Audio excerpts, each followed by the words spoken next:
Hello friends, welcome to my YouTube channel biology study. I am Meena Chaudhary. हमारा chapter चल रहा था ऑर्गेनिजम्स एंड पॉपुलेशन, जिसके हमने लगभग 5 पार्ट्स कंप्लीट कर लिए थे। ठीक है, तो आज जो है हम लोग पढ़ने वाले हैं पॉपुलेशन ग्रोथ के बारे में। जो लास्ट वीडियो था उसमें हमने पढ़ा था पॉपुलेशन एट्रीब्यूट्स, और आज हम पढ़ने वाले हैं population growth.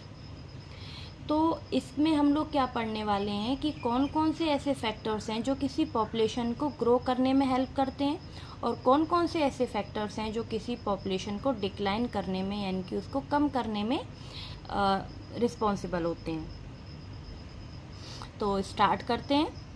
The size of population for any species not a static parameter. तो कोई भी जो पॉपुलेशन साइज़ है किसी भी स्पीसीज़ का, वो कभी भी स्टैटिक नहीं रहता, यानी कि कभी कांस्टेंट नहीं रहता, वो चेंज होता रहता है। It keeps changing with time. ठीक है, वो टाइम के साथ क्या होता है, चेंज होता है। Depending on various factors including food availability, predation pressure and adverse weather.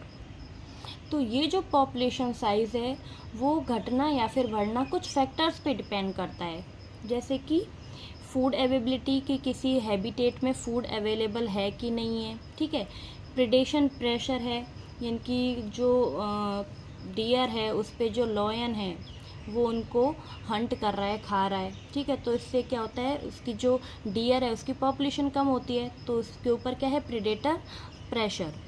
और क्या है, एडवर्स वेदर। ठीक है, यानी कि जो कंडीशंस हैं, एनवायरमेंटल कंडीशंस हैं, वो क्या है, फेवरेबल नहीं है। तो ये क्या है, कुछ फैक्टर्स हैं जो किसी भी पॉपुलेशन के साइज़ को घटने या फिर बढ़ाने में अपना रोल प्ले करते हैं। In fact, it is these changes in population density that gives us some idea of what is happening to the population, whether it is flourishing or declining. तो जैसे किसी पॉपुलेशन में फूड अवेलेबिलिटी प्रॉपर नहीं है, ठीक है, predation pressure ज़्यादा है, और जो वेदर है वो भी उसमें अकॉर्डिंग नहीं है, तो जो पॉपुलेशन है वो क्या हो जाएगी, डिक्रीज़ हो जाएगी। ठीक है, कम हो जाएगी। Whatever might be the ultimate reason, the density of population in a given habitat during a given period fluctuates due to changes in 4 basic processes, 2 of which, natality and immigration, contribute to an increase in the population density, and 2, mortality and emigration, to a decrease. And मान लो किसी population density मतलब increase हो रही है, ठीक है, तो इसका क्या मतलब हुआ कि वहाँ के जो आसपास के जो फैक्टर्स हैं वो क्या हैं, उसको सपोर्ट कर रहे हैं। वो जो फैक्टर्स हैं वो कौन कौन से थे, फूड अवेलेबिलिटी है, प्रेडेटर प्रेशर है, वेदर है, वो क्या है, सपोर्ट कर रहे हैं। तो जहाँ की जो पॉपुलेशन डेंसिटी है वो भी इंक्रीज़ हो रही है, ठीक है, बढ़ रही है। और जो कोई भी हैबिटेट है ना, उसमें कोई पॉपुलेशन है, उस पॉपुलेशन में कोई चेंजेस होते हैं, तो वो किस पे डिपेंड करता है, इन जो 4 बेसिक प्रोसेसेस हैं उनके ऊपर। ठीक है, यानी कि कोई तो जो पॉपुलेशन डेंसिटी है उसके घटने या बढ़ने का क्या रीज़न हो सकता है। ठीक है, क्योंकि जिस हैबिटेट में वो पॉपुलेशन ग्रो कर रही है एक गिवन पीरियड के अंदर, ठीक है, तो अब क्या होता है, उस हैबिटेट में जो फैक्टर्स हैं कुछ, या फिर जो 4 बेसिक प्रोसेसेस हैं ना, इनमें अगर कोई चेंजेस होगा तो वहाँ पे जो पॉपुलेशन साइज़ है उसमें भी चेंज होगा। ठीक है, यानी कि किसी भी हैबिटेट में कोई पॉपुलेशन है, उस पॉपुलेशन में कोई चेंज हो रहा है, वो किस पे डिपेंड कर रहा है, इन 4 जो बेसिक प्रोसेस हैं उनके ऊपर। तो जिसमें अगर मतलब कोई पॉपुलेशन साइज़ है वो बढ़ रहा है, तो वो किसकी वजह से होता है, नेटिलिटी एंड इमाइग्रेशन की वजह से। ठीक है, नेटिलिटी क्या होता है, बर्थ, यानी कि किसी इंडिविजुअल्स का बर्थ हो रहा है तो वहाँ पे पॉपुलेशन बढ़ रही है। इमाइग्रेशन का क्या मतलब है कि बाहर से कोई, जैसे हमारा इंडिया है, विदेशों से कोई जो फॉरेनर्स हैं वो आके हमारे इंडिया में रह रहे हैं, तो ये क्या हुआ, इमाइग्रेशन हुआ। ठीक है, हमारी जो जनसंख्या है, पॉपुलेशन है, वो तो बढ़ रही है ना। ऐसे ही इससे क्या होता है, जो नेटिलिटी एंड इमाइग्रेशन है, इनकी वजह से क्या होगा, जो पॉपुलेशन साइज़ है वो बढ़ेगा, इंक्रीज़ होगा। उसी तरह जो पॉपुलेशन डेंसिटी है वो डिक्रीज़ होगी, कब, मोर्टेलिटी एंड एमिग्रेशन की वजह से। Mortality means death rate. ठीक है, यानी कि कोई इंडिविजुअल्स हैं उनकी डेथ हो रही है तो वहाँ पे पॉपुलेशन घट रही है। एमिग्रेशन मतलब हमारे इंडिया से जैसे बाहर विदेशों में जो पॉपुलेशन जा रही है, तो इससे क्या हो रहा है, हमारा जो इंडिया है उसमें पॉपुलेशन कम हो रही है। ठीक है, उसको हम लोग बोलते हैं एमिग्रेशन। तो सबसे फर्स्ट जो 4 बेसिक प्रोसेस थे उनमें सबसे पहला क्या है, natality. Natality refers to the number of birth during a given period in a population that are added to initial density. तो जो नेटिलिटी है उसमें क्या हो रहा है, नंबर ऑफ बर्थ जो हैं वो बढ़ रहे हैं एक गिवन पीरियड के अंदर किसी पॉपुलेशन में, ठीक है। तो उससे मतलब ऐड हो रहे हैं वो किस में, इनिशियल डेंसिटी में। इनिशियल डेंसिटी का क्या मतलब है कि जहाँ पे जो पॉपुलेशन है वो पहले क्या थी, और उस जैसे पहले पॉपुलेशन थी 10 मान लो, ठीक है। अब इसमें कोई बर्थ हुआ, 2 बर्थ हो गए एक साथ, तो क्या हुआ, ये टोटल कितनी होगी, 12। तो ये तो है इनिशियल डेंसिटी 10, यानी कि जो पहले एग्जिस्टिंग पॉपुलेशन थी उसमें 2 जो बर्थ की वजह से क्या है 2 इंडिविजुअल बढ़ गए, तो यहाँ पे टोटल कितनी होगी, 12 हो गई। तो जो पॉपुलेशन डेंसिटी है वो बढ़ गई। मॉर्टेलिटी का क्या मतलब है, is the number of death in a population during a given period, यानी कि किसी पीरियड के अंदर जो नंबर ऑफ डेथ हैं पॉपुलेशन के अंदर वो क्या शो करता है, मॉर्टेलिटी, ठीक है। इमाइग्रेशन का क्या मतलब है, in the number of individuals of the same species that have come into the habitat from elsewhere during the time period under consideration. यानी कि जो नंबर ऑफ इंडिविजुअल है सेम स्पीसीज के जो कि किसी हैबिटेट में आए हैं कहीं दूसरे हैबिटेट से, ठीक है, एक गिवन जो टाइम पीरियड है उसके अंदर, उसको हम बोलते हैं इमाइग्रेशन। एमिग्रेशन क्या है, number of individual of population who left the habitat and gone elsewhere during the time period under consideration.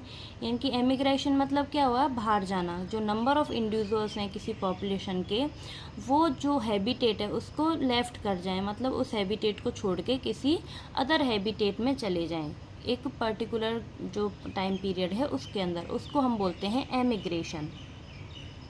जैसे ये फिगर दिया हुआ है 13.5, इसके अंदर क्या है, एक पॉपुलेशन डेंसिटी है।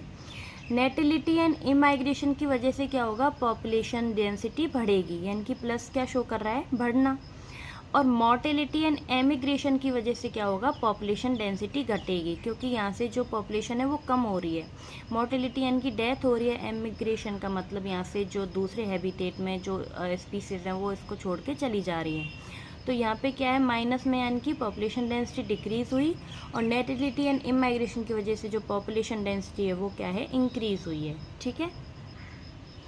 So if n is the population density at time t, then its density at time t plus 1 is n t plus 1 is equal to n t plus b plus I minus d plus e। तो यहाँ पे n क्या denote कर रहा है, population density को, ठीक है।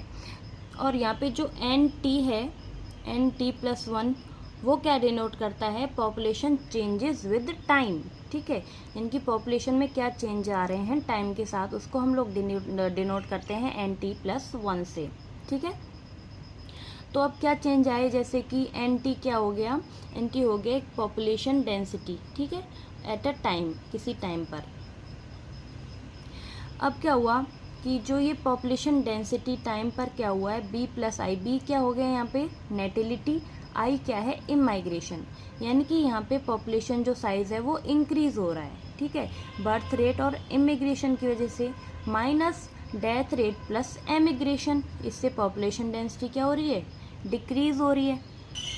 तो ओवरऑल इसका क्या मतलब है कि जब टाइम चेंज हो गया या फिर इंक्रीज़ हो गया तो जो पॉपुलेशन डेंसिटी है वो क्या होगी, ठीक है।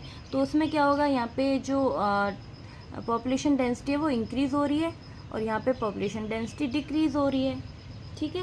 तो ये 4 बेसिक प्रोसेस थी, उनसे क्या हुआ, एक जो इक्वेशन है वो निकल के आई है। You can see from the above equation figure 13.5, the population density will increase if the number of birth plus the number of immigrants B plus I is more than the number of death plus the number of emigration। तो इस equation में क्या है कि कितनी जो birth है ना, यानी कि इसमें क्या हो रहा है कि बर्थ प्लस जो इमाइग्रेशन है वो ज़्यादा हैं डेथ प्लस एमिग्रेशन से, ठीक है। Under normal conditions birth and death are the most important factor influencing population density, the other 2 factor assuming importance only under special condition. तो इसका क्या मतलब है, किसी भी नॉर्मल कंडीशंस में जो पॉपुलेशन डेंसिटी इन्फ्लुएंस हो रही है वो उसमें सबसे बड़ा जो इम्पोर्टेंट फैक्टर्स रोल प्ले कर रहे हैं वो हैं बर्थ एंड डेथ, ठीक है। तो हम लोग मान सकते हैं कि जो इमाइग्रेशन एंड एमिग्रेशन है ना, वो इतने ज़्यादा बड़े फैक्टर्स नहीं हैं, ठीक है। तो इनमें ज़्यादा कौन रोल प्ले करता है, बर्थ एंड डेथ। तो ये क्या है, मोस्ट इम्पॉर्टेंट फैक्टर्स हैं। ये किसके अंदर हैं, किसी भी नॉर्मल कंडीशन में। और जो स्पेशल कंडीशन होती है ना, उनके अंदर जो ये 2 फैक्टर्स हैं वो इम्पॉर्टेंट होते हैं, emigration and immigration. For instant, if a new habitat is just being colonised, immigration may contribute more significantly population growth than birth rate। तो ये जो स्पेशल कंडीशन है वो क्या है कि कोई नया हैबिटेट अभी जस्ट बना है, ठीक है, तो अब उसको कॉलोनाइज्ड हुआ है उसको, तो इसमें क्या है, इमाइग्रेशन की ज़रूरत पड़ेगी, क्योंकि अगर वहाँ कोई स्पीसीज़ पहले से रह ही नहीं रही है तो वहाँ पे जो पॉपुलेशन है वो इंक्रीज़ नहीं कर पाएगी। तो किसी भी न्यू हैबिटेट में क्या है, इमाइग्रेशन होगा, उसके बाद ही जो पॉपुलेशन है वो ग्रोथ करेगी, ठीक है। और पॉपुलेशन ग्रो जैसे ही इमाइग्रेशन होगा तो फिर वो उनमें रिप्रोडक्शन होगा, उसके बाद जो है वो बर्थ होंगी और फिर जो पॉपुलेशन है वो बढ़ जाएगी।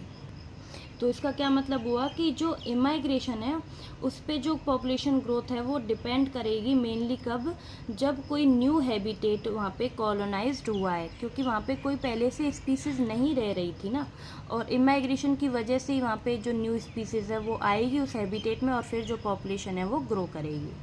अब नेक्स्ट क्या है, ग्रोथ मॉडल्स। तो इसमें हम 2 ग्रोथ मॉडल्स के बारे में पढ़ने वाले हैं, exponential growth and logistic growth. Does the growth of population with time show any specific and predictable pattern? तो क्या हम किसी पॉपुलेशन ग्रोथ को प्रिडिक्ट कर सकते हैं टाइम के साथ? We have been concerned about unbridled human population growth and problems created by it in our country, and it is therefore natural for us to be curious if different animal population in nature behave the same way or show some restraint on growth। तो यहाँ पे जो अनब्रिल्ड है इसका क्या मतलब है, uncontrolled, यानी कि हम इस चीज़ के लिए कंसर्न है कि जो हमारी ह्यूमन पॉपुलेशन ग्रोथ है वो क्या है, इंक्रीज़ होती जा रही है, दिन ब दिन हमारी जो पॉपुलेशन है वो बढ़ती जा रही है, ठीक है। जैसे कि हमने आजकल क्या है, हमारे जो चाइना है उसको भी पीछे छोड़ दिया है पॉपुलेशन के अंदर। तो हमारी जो हमारी पॉपुलेशन ग्रोथ है वो अनकंट्रोल्ड क्या हो रही है, बढ़ती जा रही है। तो ये क्या है, एक प्रॉब्लम्स भी है, ठीक है, हमारे लिए प्रॉब्लम है, क्योंकि रिसोर्सेज इससे क्या हो जाएंगे, कम हो जाएंगे, ठीक है, जिससे आगे क्या हो जाएगा, बहुत प्रॉब्लम्स फेस करनी पड़ेंगी। तो ये हम इस चीज़ को समझने के लिए क्यूरियस भी हैं, ठीक है, कि जो अदर एनिमल्स, डिफरेंट जो एनिमल पॉपुलेशन है नेचर के अंदर, क्या वो भी इसी तरह बिहेव करते हैं, ठीक है, कि नेचर में जो अदर पॉपुलेशन है वो क्या सेम तरीके से बढ़ रही है, अनकंट्रोल्ड तरीके से बढ़ रही है, या फिर वो अपनी जो पॉपुलेशन है उसको रिस्ट्रेंट कर रहे हैं, यानी कि रोक रहे हैं। तो perhaps we can learn a lesson or 2 from nature on how control population growth. तो ये जो पॉपुलेशन ग्रोथ है इसको हम लोग देखते हैं हमारे 2 कंसर्न से, जिसमें है एक एक्सपोनेंशियल ग्रोथ, दूसरा है लॉजिस्टिक ग्रोथ। तो एक्सपोनेंशियल ग्रोथ का क्या मतलब है, अनकंट्रोल बढ़ना, यानी कि तेज़ी से जो पॉपुलेशन है उसका बढ़ना। जैसे ये ग्राफ है, ठीक है, यहाँ पे क्या है टाइम और यहाँ पे क्या है पॉपुलेशन। तो ये क्या है, टाइम के साथ पॉपुलेशन बढ़ रही है, तो इससे ये बन जाता है एक्सपोनेंशियल ग्रोथ कर्व, जो हम आगे देखने वाले हैं। Resource, food and space availability is obviously essential for the unimpeded growth of population. तो जो पॉपुलेशन है उसकी ग्रोथ के लिए क्या इम्पोर्टेंट है, रिसोर्सेज, जैसे फूड एंड स्पेस। जैसे फूड एंड स्पेस हैं वो अवेलेबल हैं किसी भी पॉपुलेशन के लिए इजीली, तो इससे क्या होगा, जो पॉपुलेशन ग्रोथ है वो तो बढ़ेगी, ठीक है, अनकंट्रोल तरीके से बढ़ेगी। Ideally when resources in the habitat are unlimited, each species has the ability to realize fully its innate potential to grow in number, as Darwin observed while developing his theory of natural selection।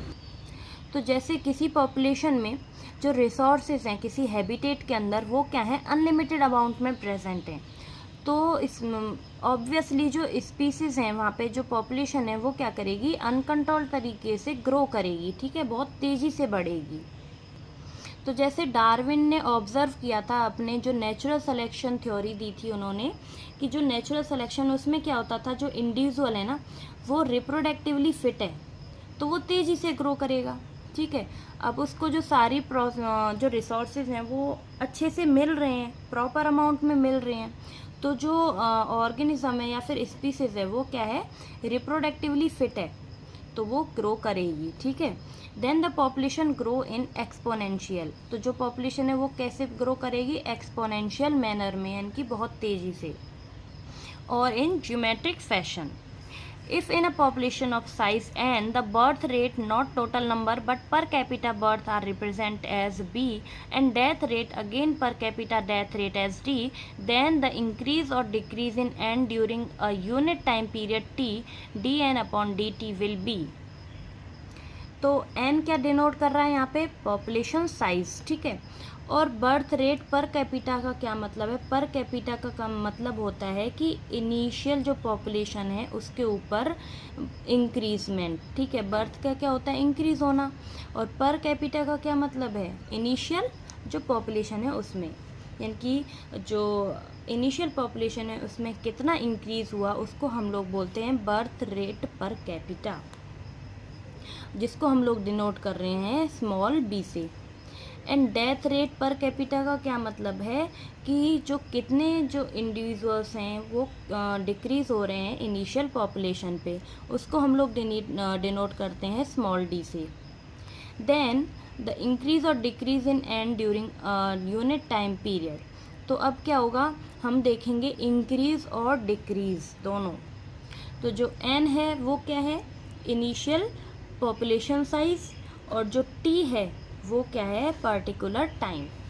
तो अब इस particular time पे जो initial population size है वो increase होगा या फिर डिक्रीज होगा, उसको हम कैसे निकालेंगे, D N upon D T से, ठीक है। डी क्या है, स्मॉल चेंज, ठीक है। तो यहाँ पे डी एन क्या है, इनिशियल जो पॉपुलेशन डेंसिटी है उसमें जो चेंजेस हैं अपॉन जो पर्टिकुलर टाइम पे जो चेंजेस हैं वो कितने हैं, बी माइनस टी, यानी कि birth rate per capita minus death rate per capita into N, यानी कि पॉपुलेशन डेंसिटी। तो अब जो बी माइनस डी है उसको हम लोग डिनोट कर सकते हैं आर से, क्योंकि आर क्या है यहाँ पे, रिप्रोडक्टिव पोटेंशियल, ठीक है। रिप्रोडक्टिव पोटेंशियल है तभी तो जो बर्थ रेट है वो बढ़ेंगी ना, क्योंकि यहाँ पे तो बर्थ रेट ज़्यादा है ना।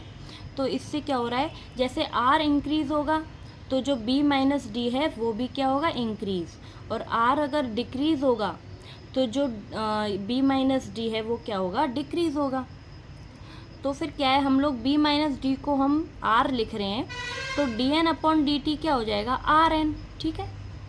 तो ये क्या है, इक्वेशन है। The R in this equation is called the intrinsic rate of natural increase, ठीक है। तो आर यहाँ पे क्या है, नेचुरल इंक्रीज है, इसकी इंट्रिंसिक रेट है, and is a very important parameter chosen for assessing impacts of any biotic और abiotic factors on population growth. तो अगर आर ज़्यादा है, ठीक है, intrinsic rate of natural increase, यानी कि आर ज़्यादा है तो जो बर्थ रेट है वो भी ज़्यादा होंगी, ठीक है। ये क्योंकि ये क्या शो कर रहा है, कि रिप्रोडक्टिव पोटेंशियल को शो कर रहा है, ठीक है।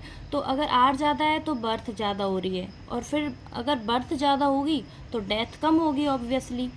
तो अब जो ये बायोटिक एंड एबायोटिक फैक्टर्स हैं वो सपोर्ट कर रहे हैं, ठीक है, किसी भी पॉपुलेशन ग्रोथ को, अगर आर ज़्यादा है तो। To give you some idea about the magnitude of R values, for the Norway rat the R is 0.015 and for the floor beetle it is 0.12। यहाँ पे हम लोग जो R values है उसका कुछ आइडिया ले लेते हैं कि जो नॉर्वेज में रैट्स हैं ना उनकी जो R वैल्यू है वो कितनी है, 0.015, ठीक है। यानी कि किसी पॉपुलेशन में जो रैट हैं उनका क्या नंबर है, इतना, एंड जो फ्लोर बीटल हैं उनका क्या नंबर है, 0.12, ठीक है। ये 0 है लेकिन इसकी जो साइज़ है ना वो बहुत ज़्यादा होता है किसी पॉपुलेशन के हिसाब से देखें तो। In 1981 the R value for human population in India was 0.0205। तो 1981 में जो आर वैल्यू है ह्यूमन पॉपुलेशन की हमारे इंडिया में वो कितनी थी, 0.0205।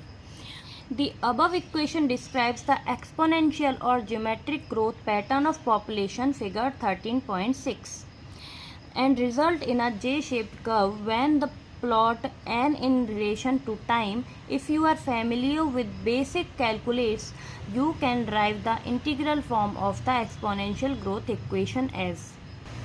तो हमने जो ऊपर इक्वेशन पढ़ी थी, ठीक है, dn/dt बराबर rn, वो क्या शो कर रही है, एक्सपोनेंशियल ग्रोथ कर्व को, ठीक है, जो कि कैसा होता है, जे शेप, ठीक है। यहाँ पे क्या है, पॉपुलेशन डेंसिटी, यहाँ पे है टाइम। तो जो पॉपुलेशन डेंसिटी टाइम के साथ बढ़ रही है और अचानक से बहुत बढ़ गई, ठीक है, तो इसको हम लोग क्या बोलते हैं, एक्सपोनेंशियल ग्रोथ कर्व, ठीक है, क्योंकि यहाँ पे जो पॉपुलेशन है वो बढ़ रही है, जो कि कैसा है, जे शेप्ड कर्व है, ठीक है।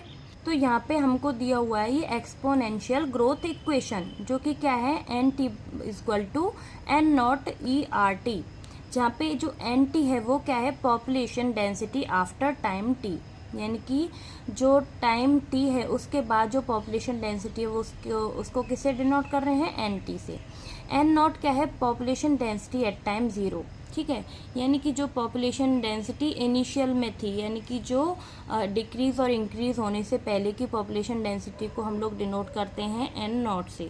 जो शुरुआत की पॉपुलेशन डेंसिटी है उसको हम लोग क्या कह रहे हैं, एन नॉट। आर क्या है, intrinsic rate of natural increase, ठीक है, जो कि क्या है, एक रिप्रोडक्टिव पोटेंशियल है। ई क्या है, the base of natural logarithm. Any species growing exponentially under unlimited resource conditions can reach enormous population density in a short time. तो अब कोई स्पीसीज है, ठीक है, वो ग्रो कर रही हैं एक्सपोनेंशियली। वो कैसे ग्रो करेंगी एक्सपोनेंशियली, अगर जो रिसोर्सेज हैं वो अनलिमिटेड अमाउंट में प्रेजेंट हों, ठीक है। अगर वो ज़्यादा अमाउंट में प्रेजेंट होंगे तो जो पॉपुलेशन साइज है वो तो बढ़ेगा ही ना exponentially. Darwin showed how even a slow-growing animal like elephant could reach enormous number in the absence of checks.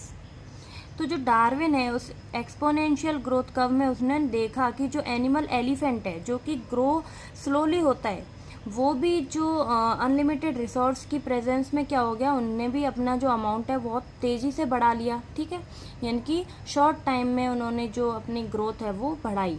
And the following is an encoded popularly narrated to demonstrate dramatically how fast a huge population could build up when growing exponentially. तो ये अब आगे क्या, एक short story type दिया हुआ है, ये हम नहीं करेंगे, ठीक है। तो हमने देखा एक्सपोनेंशियली जो ग्रोथ कर्व है उसमें क्या हो रहा है कि जो पॉपुलेशन साइज है वो बहुत ज़्यादा इंक्रीज हो रहा है एक शॉर्ट ड्यूरेशन में भी, ठीक है। वो किसकी वजह से हो रहा है, क्योंकि वहाँ पे अनलिमिटेड रिसोर्सेज प्रेजेंट हैं, ठीक है, और जो स्पीसीज है ना वो अपनी बायोटिक पोटेंशियल तक पहुंच रही है, क्योंकि उसमें क्या होता है, जो आर होता है ना, intrinsic rate of natural increase, यानी कि जो रिप्रोडक्टिव फिटनेस है वो अच्छी है किसी भी ऑर्गेनिज्म की। इसकी वजह से वो क्या हो रहा है, वहाँ पे फिट हो रहा है उस एनवायरनमेंट में और वो तेज़ी से ग्रो कर रहा है। तो इसका हम लोग एग्जाम्पल ले लेते हैं, जैसे कि इंसेक्ट पॉपुलेशन। जैसे ही रेनी सीज़न आता है, ठीक है, बारिश का मौसम आएगा, तो जो इंसेक्ट पॉपुलेशन है वो तेज़ी से इंक्रीज़ करेगी, ठीक है। उसी तरह एक अगर एग्जांपल है एल्गल ब्लूम का, तो जो पॉल्यूटेड वाटर है, ठीक है, पॉल्यूटेड वाटर में क्या हो जाएगा, जो एल्गल ब्लूम की पॉपुलेशन है वो भी तेज़ी से इंक्रीज़ करेगी,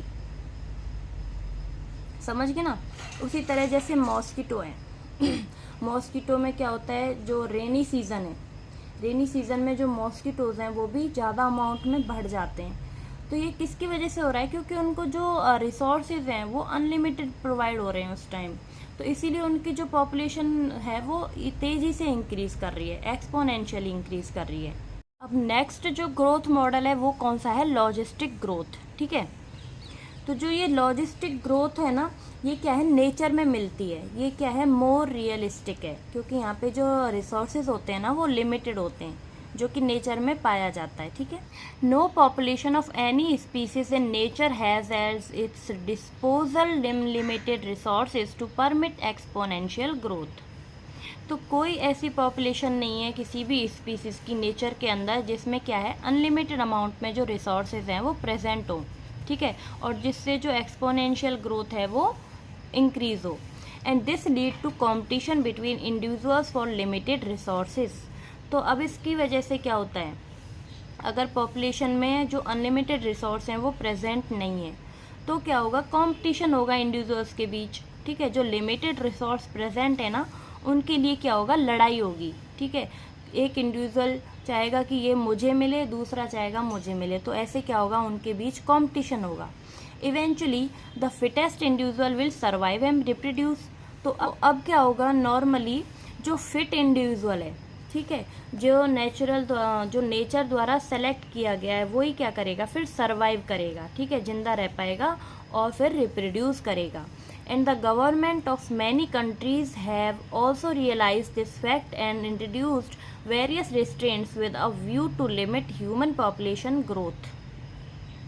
तो इस चीज़ को देखते हुए जो कंट्रीज़ हैं, बहुत से जो कंट्रीज़ हैं, उनकी गवर्नमेंट ने क्या किया है, रियलाइज्ड किया है, उन्होंने क्या किया है, ये रिस्ट्रेंट्स कर दी हैं। रिस्ट्रेंट्स मतलब रुकावटें या फिर लिमिट्स प्रोवाइड कर दी हैं, जिससे क्या होगा, ह्यूमन पॉपुलेशन क्या हो जाएगी, लिमिटेड हो जाएगी, ठीक है, उनकी ग्रोथ क्या हो जाएगी, लिमिटेड।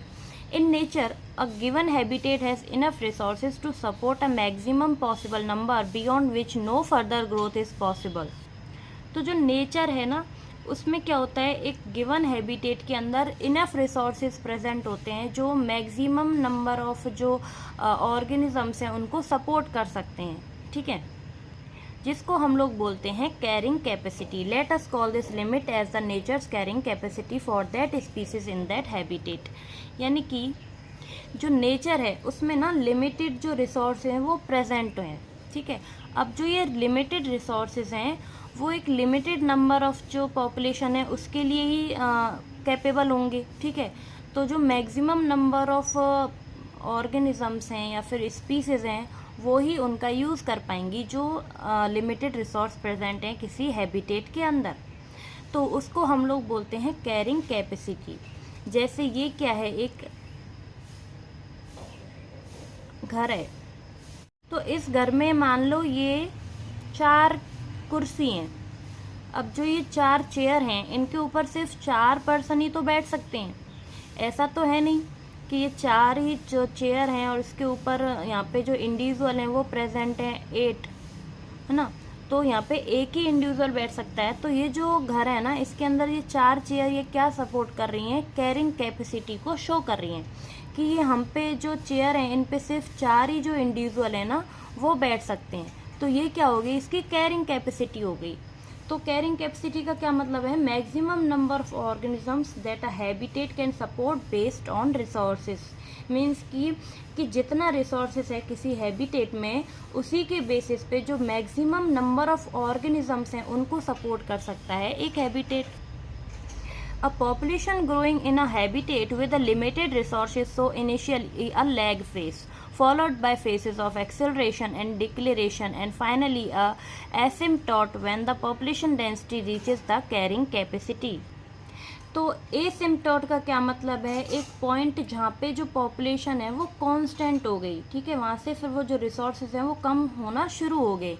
तो वो कहाँ पे शुरू होंगे, कैरिंग कैपेसिटी पे। जितनी उस हैबिटेट की कैरिंग कैपेसिटी है वो अगर पूरी हो जाएगी तो जो रिसोर्सेज हैं फिर वो कम होना शुरू हो जाएंगे। मीन्स कि यहाँ पे जैसे क्या होगा कि किसी हैबिटेट में बहुत सारे जो ऑर्गेनिजम्स हैं वो आ गए, ठीक है। अब उतना जो फूड है या फिर रिसोर्स हैं वो तो हैबिटेट ने प्रोवाइड कर दिए उन ऑर्गेनिजम्स के लिए, लेकिन अब क्या होगा, जो रिसोर्सेज उन ऑर्गेनिजम्स ने अपने आप ले लिए या फिर यूज़ कर लिए, उसके बाद भी क्या है, और भी जो पॉपुलेशन है ऑर्गेनिजम्स हैं वो इस हैबिटेट में आते जा रहे हैं। अब इसकी वजह से क्या होता है, रिसोर्स कम पड़ गए ना, रिसोर्स तो पहले ही यूज़ हो गए, अब रिसोर्स कम पड़ गए यानी कि जो रिसोर्सेज हैं वो लिमिट हो गए, अब वो रिड्यूस होना शुरू हो जाएंगे, कम होना शुरू हो जाएंगे, ठीक है। तो इसका क्या मतलब है, एक पॉइंट ऐसा आ जाएगा कि जो नंबर ऑफ ऑर्गेनिजम्स हैं ना वो उस पॉपुलेशन में नहीं बढ़ पाएंगे। उसको हम बोलते हैं डिक्लेरेशन फेज। यानी कि उस जैसे कि ये जो लॉजिस्टिक ग्रोथ है, यहाँ पे एक बार देखते हैं डायग्राम के थ्रू, ये क्या है, लॉजिस्टिक ग्रोथ कर्व है। यहाँ पे क्या है, पॉपुलेशन डेंसिटी, इधर टाइम। तो जो पॉपुलेशन डेंसिटी है वो टाइम के साथ बढ़ रही है। जब तक जो रिसोर्सेज हैं वो प्रेजेंट है तब तक क्या होगी, ये बढ़ेगी, ठीक है। तो एक टाइम ऐसा आ जाएगा जब वो रिसोर्सेज ख़त्म हो जाएंगे, ठीक है, क्योंकि लिमिटेड रिसोर्स प्रेजेंट होते हैं ना लॉजिस्टिक ग्रोथ कर्व में। तो किसी हैबिटेट में जब लिमिटेड रिसोर्स प्रेजेंट हैं तो उस टाइम के बाद जो रिसोर्सेज हैं वो ख़त्म हो जाएंगे। तो यहाँ पे क्या जुड़ जाएगा के क्या है, कैरिंग कैपेसिटी। जैसे कि हमने देखा था जो एक्सपोनेंशियल ग्रोथ कर्व था, इक्वेशन थी, उसमें क्या था, जो रिसोर्स थे ना वो अनलिमिटेड थे। तो वहाँ पे क्या हो रहा था, जो ग्रोथ रेट थी ना वो बर्थ रेट और डेथ रेट पे डिपेंड नहीं थी, क्योंकि वहाँ पे अनलिमिटेड रिसोर्स प्रेजेंट थे। लेकिन यहाँ पे क्या है, लॉजिस्टिक ग्रोथ कर्व में एक जो पूरी चीज़ों के साथ ना एक एक्स्ट्रा टर्म ऐड हो जाती है जिसको हम बोलते हैं के, ठीक है। ये क्या है, कैरिंग कैपेसिटी है, क्योंकि यहाँ पे रिसोर्स क्या है, लिमिटेड है, ठीक है। तो जैसे k माइनस एन का क्या मतलब है कि कितने ज़्यादा, मतलब हाउ मैनी मोर जो पॉपुलेशन है वो हम किसी गिवन टाइम में ऐड कर सकते हैं। तो k माइनस एन, ठीक है, यानी कि अभी जो पॉपुलेशन डेंसिटी है वो क्या है, n, और k क्या है, कैरिंग कैपेसिटी। तो इसमें हम लोग अभी ऐड कर सकते हैं जब तक वो कैरिंग कैपेसिटी पे नहीं पहुंचता। और फिर ये क्या हो जाएगा, ये एक फ्रैक्शन है जो क्या शो कर रहा है कि कितने जो पॉपुलेशन डेंसिटी, मतलब कितने जो इंडिविजुअल्स हैं वो हम इसमें ऐड कर सकते हैं with respect to the carrying capacity, ठीक है। तो ये क्या कर देता है, पॉपुलेशन को लिमिट कर देता है, ठीक है। एक टाइम के बाद जो पॉपुलेशन है वो इसमें ऐड नहीं हो सकती इस हैबिटेट के अंदर। तो ये जो लॉजिस्टिक ग्रोथ कर्व है इसको हम लोग बोलते हैं एस शेप कर्व, ठीक है। तो ये जो इक्वेशन थी ये तो हमने देखी थी एक्सपोनेंशियल ग्रोथ कर्व में भी, लेकिन इसमें क्या है, ये चीज़ ऐड हो गई है, ठीक है। और ये किसकी वजह से ऐड हुई है, लिमिटेड रिसोर्सेज की वजह से।